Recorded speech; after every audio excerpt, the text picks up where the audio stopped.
السلام علیکم، میرا نام ڈاکٹر جمیل جنید جو ہے، میں اسوسیٹ پروفیسر ہوں ڈپارٹمنٹ آف سائیکیٹری لمس جامشورہ اور حیدرآباد میں، اور میرا جو ورکنگ پلیس ہے وہ سر کواسی Jahangir institute of psychiatry Hyderabad. میں شکر گزار ہوں نبی قاسم اور اس کی ٹیم کا کہ انہوں نے مجھے world health world mental health day 2022 کے حوالے سے جو ہے نا وہ یہ موقع فراہم کیا. میں آپ لوگوں سے مخاطب ہو چکا ہوں. ہر سال دنیا میں 10 اکتوبر کو world mental health day celebrate کیا جاتا ہے اور اس کا ایک تھیم ہوتا ہے. 2022 کا جو تھیم ہے وہ ہے mental mental health for all a global priority. تو اس سے مقصد یہ ہے کہ ہمیں اس دن پر زیادہ سے زیادہ بات کرنی چاہیے مختلف زبانوں میں اور مختلف میڈیا کے توسط سے، جو پرنٹ میڈیا ہے، جو ٹیلی ویژن ہے یا سوشل میڈیا ہے، اس کے پلیٹ فارم سے، اور اس بات کی آگاہی کہ جو نفسیاتی اور ذہنی امراض ہوتے ہیں اس کو سوسائٹی سمجھے، انڈرسٹینڈ کرے. وہ ایسے ہی ہوتے ہیں جیسے کہ جسمانی بیماریاں. عموماً یہ دیکھا گیا ہے کہ جو تھرڈ ورلڈ ہے یا جو انڈر ڈیولپ کنٹریز ہیں وہاں پر مینٹل ہیلتھ کو یا ذہنی بیماریوں کو ہمیشہ آسے، پریت، سایہ، جن، بھوت، اثر نظر، سحر و جادو کے تناظر میں دیکھا جاتا ہے. اور اس سے جو لوگ سفر کرتے ہیں یا جو شدید ذہنی بیماریوں میں مبتلا ہو جاتے ہیں لوگ، ان کے لیے جو ہے نا وہ صحیح جگہ پر ان کو جو ہے نا وہ ریفر نہیں کیا جاتا، یا وہ جو فیملیز ہوتی ہیں ان کو زیادہ آگاہی نہیں ہوتی ہے. تو اس سال جب ہم یہ ڈے سیلیبریٹ کر رہے ہیں 22 میں، اس وقت ہمارے ملک میں ایک تو بہت زیادہ جو ہے نا وہ ہیومن کرائسس ہے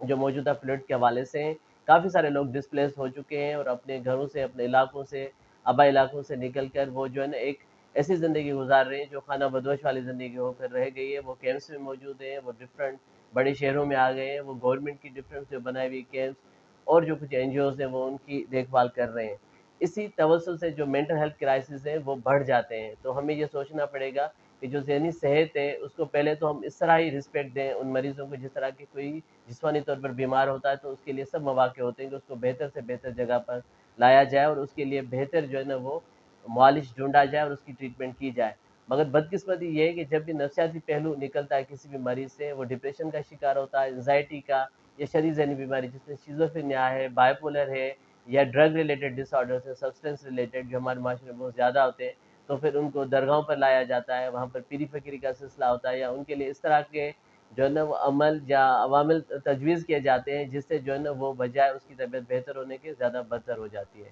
تو میں اس بات کی امید کروں گا کہ ہمیں ذہنی صحت کو ایک لائف اسپیکٹرم میں دیکھنا چاہیے. بچوں کے ذہنی مسائل بالکل مختلف ہوتے ہیں. ان کے جو کامن مینٹل ڈس آرڈرس بچوں کے اندر ہوتے ہیں وہ اے ڈی ایچ ڈی ہوتا ہے،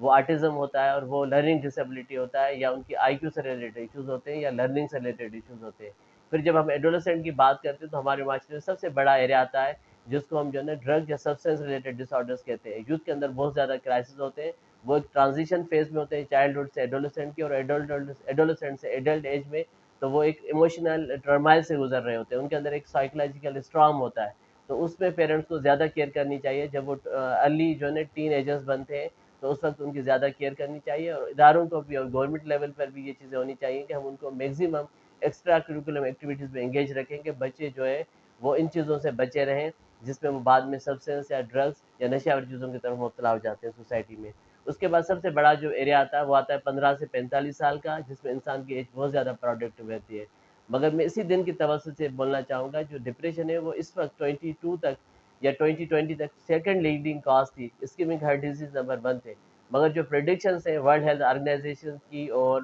جو ادارے ہیں جیسے ورلڈ بینک ہے، ان کی جو مشترکہ اسٹڈیز ہیں جو گلوبل برڈن آف ڈیزیز کے نام سے چھپ چکی ہیں، اس میں اس بات کی آگاہی دی گئی ہے کہ 2030 تک جو ہے وہ depression is the first leading cause of morbidity and mortality worldwide. تو اس پر دنیا میں پریونشن کے پروگرام شروع ہوئے ہیں. اب مینٹل ہیلتھ پالیسیز کی بات ہو رہی ہے تو ہمیں بھی جو ہے نا وہ جب سے 18 امینڈمنٹ ہے تو سندھ کے اندر میں خصوصی طور پر بات کروں گا کہ ہمارے پاس ایک انڈیپینڈنٹ کلچرلی جو ہے نا وہ ریلیونٹ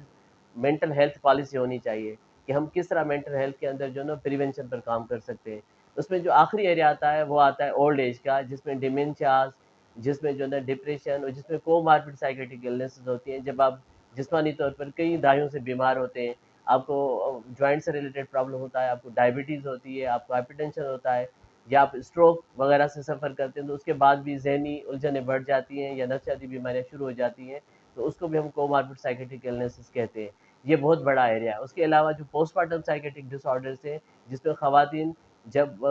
بچے کی پیدائش ہوتی ہے تو اس کے بعد مختلف بیماریوں میں جو ہے نا وہ چلی جاتی ہیں، تو اس کو بھی سوسائٹی کو انڈرسٹینڈ کرنا پڑے گا۔ میرا جو آخری لائن ہوگی، بالکل آخری سینٹنس، اس معاشرے میں اس وقت ڈپریشن بڑھ رہا ہے، خودکشی کا رجحان بڑھ رہا ہے، لوگ جو ہے نا ایک دوسرے سے جو ہے نا بہت دور ہوتے جا رہے ہیں، سوشل میڈیا کے ایک جلگار ہے، آپ کے پاس 10,000 ورچوئل فرینڈس ہیں مگر آپ گھر کے افراد سے بات نہیں کرتے۔ تو میرا فیملیز کے لیے، پیرنٹس کے لیے یہ پیغام ہوگا کہ آپ ایک ایموشنل بانڈ بنائیں اپنے بچوں کے ساتھ، ان کی زندگی میں کیا ہو رہا ہے، وہ کہاں پر ڈسٹرب ہو رہے ہیں، کہاں پر خوش ہو رہے ہیں، ان کی زندگی کے مسائل کیا ہیں، ان سے آپ کو باخبر رہنا بہت ضروری ہوتا ہے۔ اسی طریقے سے میری یہ بھی ریکویسٹ ہوگی کہ جو آپ کے والدین بوڑھے ہوتے ہیں وہ آپ کی زندگی میں نعمت ہوتے ہیں، وہ ایک دعا کا دروازہ ہوتے ہیں، تو آپ جب ان سے بات نہیں کرتے کئی دنوں تک، کئی ہفتوں تک، کئی مہینوں تک، تو وہ بھی آئسولیشن کا شکار رہتے ہیں۔ اس سے جو ہے نا نفسیاتی الجھنیں بڑھتی ہیں۔ تو اولڈ ایج میں ہمیں کچھ نہیں کرنا ہے، ہمیں اپنے جو والدین ہیں یا اپنے جو گرانڈ پیرنٹس ہیں، جو ہمارے نانا ہیں، دادا ہیں، ان کو تھوڑا ٹائم دینا ہوتا ہے، ان کی جو ہے نا سوشل آئسولیشن کو کم کرنا ہوتا ہے، تو ان کے اندر بہت سارے جو ہے نا نفسیاتی پہلو آتے نہیں ہیں، جیسے کہ یادداشت کے مسئلے نہیں آتے، جیسے کہ ڈپریشن یا انزائٹی نہیں آتی ہے۔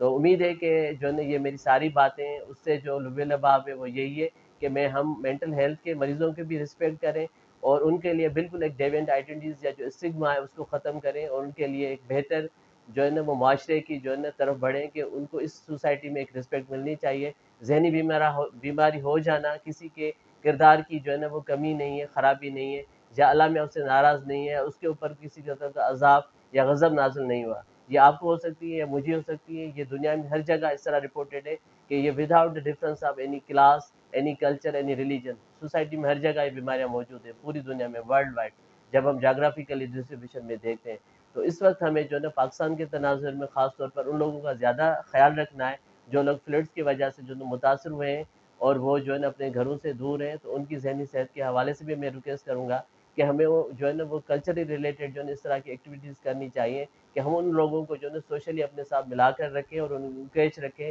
خاص طور پر ان کو جو بچے ہیں ان کے لیے ہم تعلیم کا بندوبست کریں، وہاں پر جو عورتیں آ گئی ہیں اگر ان کے پاس کوئی اسکل ہے تو ہم ان کو وہ چیزیں پرووائڈ کریں جس سے ان کا دھیان بٹا رہے، تو اس طرح ہم پریونٹ کر سکتے ہیں بہت سارے ہیومن کرائسس کو۔ میں اگین شکر گزار ہوں نبی قاسم اور اس کی ٹیم کا کہ آپ نے مجھے یہ موقع فراہم کیا کہ میں تھوڑی بات کر سکوں مینٹل ہیلتھ کے حوالے سے، یہ میرے لیے آنر ہے، بہت بہت شکریہ۔